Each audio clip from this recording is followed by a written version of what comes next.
Վերջին ժամանակում մեր համերկրացիները, որոնք այս կամ այն նպատակով հայտնվում են Ռուսաստանում, խնդիրների առաջ են կանգնում, կապված Հայաստանում ստացած վարորդական իրավունքների հետ։ Բանն այն է, որ հունիսի 1-ից Ռուսաստանում ուժի մեջ է մտել օրենքը, որը արգելում է աշխատանքի վերցնել արտասահմանյան վարորդական իրավունքի վկայականներով վարորդներին։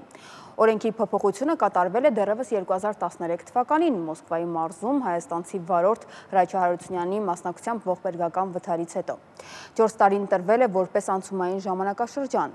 Օրենքի ուժի մեջ մտնելը գործնականում նշանակում է, որ մասնավորապես հայաստանյան վարորդական իրավունքի վկայական ստացածները չեն կարողանա տաքսի կամ բեռնատար վարել Ռուսաստանի Դաշնությունում եւ պետք է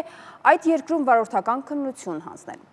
Բայց դրանով խնդիրները չեն սահմանափակվում։ Թեման շարունակենք տաղավարում։ Արամ, կարծես թե նորմալ է, որ որևէ երկրում աշխատելու համար պետք է ունենալ այդ երկրի վարորդական իրավունքի վկայականը։ Ինչ խնդիրներ են առաջանում այս դեպքում։ Խնդիրները առաջանում են այն պատճառով, որ խոսքը Ռուսաստանի կամ ասենք Հայաստանի մասին է։ Բնական է, ես հայաստանյան վարորդական իրավունքներով չեմ կարող Գերմանիայում կամ Միացյալ Նահանգներում բեռնատարի կամ տաքսիի վարորդ աշխատել։ Բայց ես վստահ եմ, որ այդ երկրներում օրենքը միատեսակ կկիրառվի բոլորի նկատմամբ։ Մեր նման երկրներում օրենքը միատեսակ չի կիրառվում եւ այստեղից հավանաբար գալիս է խնդիրների մեծ մասը։ Ես առաջարկում եմ մեր զրույցին միանա ազգային ժողովի պատգամավոր եւ տվյալ դեպքում նաեւ իրավաբան եւ իրավապաշտպան Էդմոն Մարուկյանը։ Շնորհակալություն, պարոն Մարուկյան։ Շնորհակալություն։ Ես հայաստանյան վարորդական իրավունքներով մարդ եմ տեղափոխում Ռուսաստանում։ Ով կարող է ապացուցել, ես իմ բարեկամին եմ տեղափոխում, թե տաքսիի վարորդ եմ աշխատում։ Այսինքն, ինչպես ցանկանա ճանապարհային ոստիկանը, այդպես էլ կմեկնաբանի իմ վարորդական ուրեմն խնդիրները։ Նախ դուք ճիշտ եք նկատել, հայեցողական մեկնաբանության հնարավորությունը կա, բայց այստեղ ես կարծում եմ պետք է մենք կենտրոնանանք այլ խնդրի վրա, որ Հայաստանի Հանրապետությունը 2013 թվականից հանդիսանում է Եվրասիական միության անդամ։ Իսկ միության համաձայնագիրը, որով ավերածվել է Հայաստանի Հանրապետության եւ Ռուսաստանի Դաշնության եւ այլ երկրների կողմից միության անդամների, ասում է հետեւյալը, որ անդամ պետությունների միջև պետք է լինի աշխատուժի ծառայությունների ազատ տեղաշարժ։ Ինչ է դա նշանակում։ Նույնը Եվրոպական միության, տնտեսական միության տարածքում է, այսինքն եթե բելգիացին իր վարորդական իրավունքով Ֆրանսիայում տաքսի վարորդ է աշխատում, որևէ խնդիր չկա, որտեղ բելգիական վարորդական իրավունքը ճանաչված է նաև Ֆրանսիայի տարածքում։ Հիմա Հայաստանի վարորդական իրավունքը պետք է ճանաչված լինի ԵԱՏՄ անդամ բոլոր երկրների ոստիկանությունների կողմից, սակայն տեսեք Ռուսաստանի Դաշնությունը ընդունել է օրենք, որով ասում է, որ իրավունք չունեք։ Այդ օրենքը հակասում է Եվրասիական միության համաձայնագրին իմ կողմից արդեն նշված համապատասխան դրույթներին։ Եվ երբ որ մենք հայ-ռուսական հանձնաժողովով գտնվում էինք Դումայում եւ հետո Դաշնային ժողովում, ես երկու տեղերում էլ բարձրաձայնել եմ այս խնդիրը եւ ասել եմ, որ չի կարող այսպես լինել, սա հակասության մեջ է պայմանագրի հետ։ Պատասխանը հետեւյալն էր, որ գիտեք, արդեն 3 տարի է հետաձգում են, որ ձեր վարորդները քննություն հանձնեն, շատ հեշտ էլ քննություն է, բայց չեն հանձնում։ Ես ասում եմ, չէ, մի տարի էլ ձեր համար կհետաձգենք, բայց չեն հետաձգել։ Բայց ես ասում եմ, չէ, խնդիրը հետաձգելու մեջ չէ։ Դուք պետք է ճանաչեք մեր վարորդական իրավունքը, այնպես ինչպես մենք ենք ճանաչում ձեր վարորդական իրավունքը, այնպես ինչպես մենք ենք ճանաչում ձեր ներքին անձնագիրը, որով որ Ռուսաստանի Դաշնության քաղաքացիները կարող են գալ Հայաստանի Հանրապետություն։ Այսինքն այստեղ կա կոնկրետ խախտում եւ անիմաստ է դարձնում մեր անդամակցությունը ընդհանրապես մի միությանը, որտեղ համաձայնագիրը չի գործում եւ խտրական վերաբերմունք է կիրառվում։ Վերջին մի նորությունն էլ ասեմ, որ 2 օր առաջ Դուման փոփոխություններ է մտցրել այդ նախագծի օրենքի մեջ, որով ասվում է, որ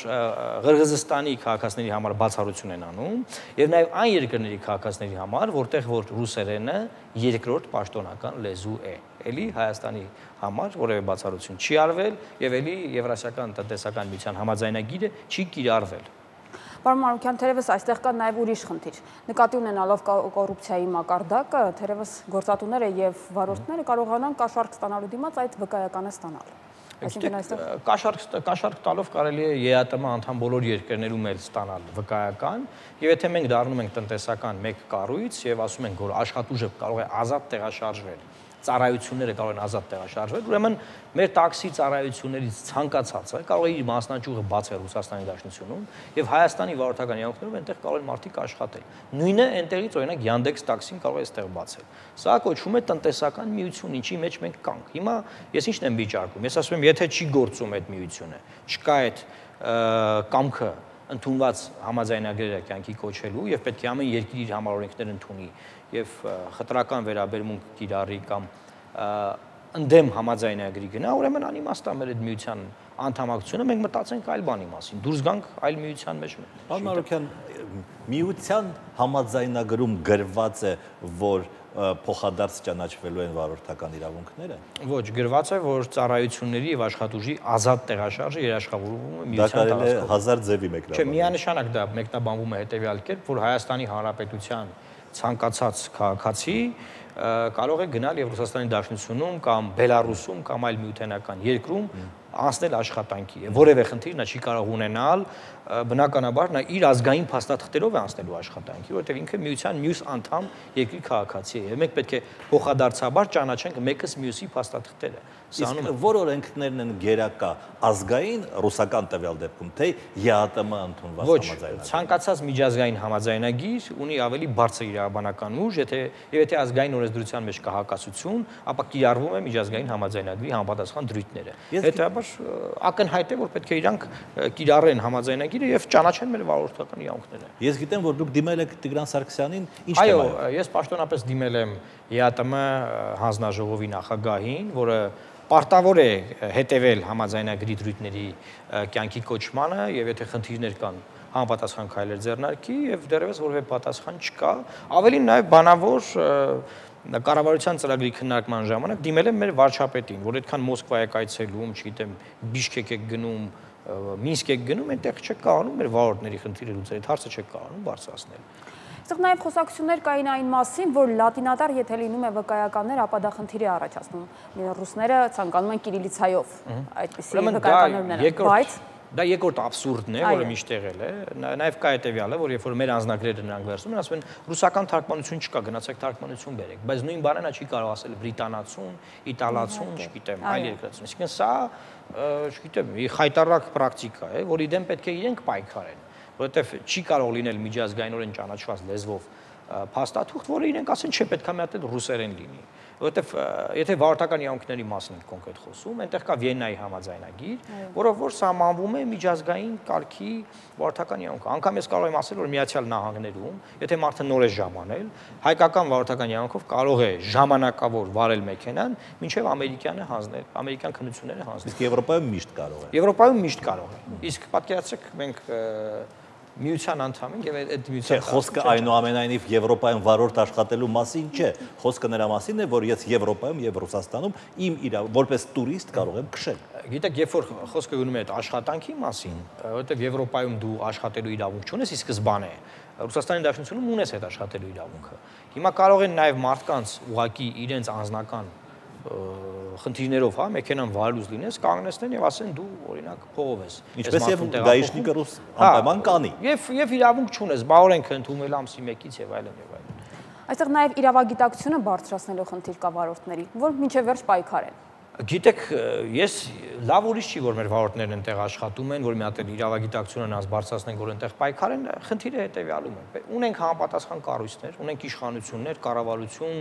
Եվրասիական հանձնաժողով, որ մեր վաճառած հարկերից աշխատավարձեր են ստանում, ընդ որում շատ բարձր։ Նրանք պետք է զբաղվեն, պետք է Հայաստանի ցանկացած քաղաքացու շահը պաշտպանեն, թե այստեղ, թե արտերկրում։ Խնդիրը սրա մեջ է։ Այդ կիրիլիցայով գրել պահանջելը եւ երկրորդ պետական լեզու այդ ակնարկները, գուցե դա նշանակում է, որ նրանք ուզում են, որ Հայաստանում նույնպես ռուսերենը ընդունվի որպես երկրորդ պետական լեզու։ Այն որ դա իրենք ուզում են, դա նորություն չի եւ բազմիցս տարբեր պաշտոնյաների շուրթերից դա հնչեցվել է եւ Հայաստանում եւ այնտեղ, բայց գիտեք, մեր մոտեցումը շատ ակնհայտ է։ Մենք սահմանադրությամբ ամրագրել ենք, որ Հայաստանի Հանրապետությունում հայերենն է պետական լեզուն եւ չկա այլ երկրորդ պետական լեզու։ Եվ որևէ մեկը, ես չեմ կարծում, որ Հայաստանում պատրաստվում է սահմանադրությունը փոփոխել եւ երկրորդ պետական լեզու ճանաչել, ինչա թե բան ինչ որ մեկը կապրիզ է անում այնտեղ, էլի ուզում ա որ անպայման բան անենք։ Եվ այդտեղ ուղերձ կա, այդ դրույթը օրենքի փոփոխություն է, եթե դուք նայեք, ասում է, որ Ղրղըզստանի քաղաքացիների համար բացառություն են կանում, եւ նաեւ նրանց համար, ովքեր որոնք որ այն երկրներն են, որտեղ ռուսերենը երկրորդ պաշտոնական լեզու է։ Այստեղ խոսքը Բելարուսի մասին է գնում, եւ ասում է, բայց Բելարուսի համար չարեցին։ Եթե դուք ուզում եք, չէ, իմ արդեն Բելարուսի վրա տարածվում է։ արդեն Բելարուսի վարորդները կարող են, որովհետև ռուսերեն այնտեղ երկրորդ պաշտոնական լեզու է։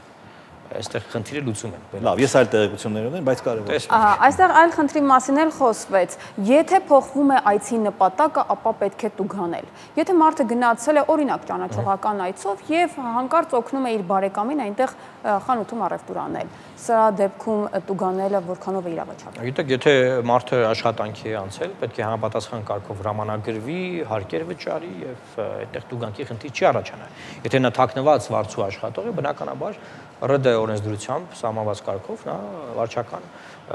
տուժիկ է ենթարկվի։ Այսինքն այստեղ հստակ է, այստեղ ես խնդիր չեմ տեսնում։ Դուք որպես հայաստանյան օրենսդիր որևէ անելիք ունեք այս խնդիրները։ Գիտեք, մեր անելիքը հետևյալն է։ Մենք բարձրաձայնել ենք, դիմել ենք կառավարությանը, դիմել ենք ԵԱՏՄ հանձնաժողովին եւ ես սպասում եմ, որ օրենքի փոփոխության մեջ նաեւ կներառվի հայկական վարորդական իրավունքների խնդրի լուծումը, բայց դա չեղավ 2 օր առաջվա ամենաթարմ տվյալն է մեզ ասում։ Մեր անելիքը հետևյալն է լինելու, արդեն քաղաքական հարց է սա, քաղաքական հարց պետք է բարձրացվի, որքանով է նպատակարար լինել մի միության անդամ, որտեղ միութենական ընդունված փաստաթղթերը չեն ընդունվում եւ խտրական վերաբերմունք է կիրառվում միության անդամ մյուս երկրների նկատմամբ։ Շնորհակալություն։ Ես եմ շնորհակալ։ Ազգային ժողովի պատգամավոր Էդմոն Մարուկյան ժամը 23-ին հեռանկարի հյուրն է լինելու թուրք լրագրող եւ հրատարակիչ Զեյնել Աբիդին Քզիլ Յափրակը։ Իսկ այս թողարկումը կշարունակի Քրիստինեն։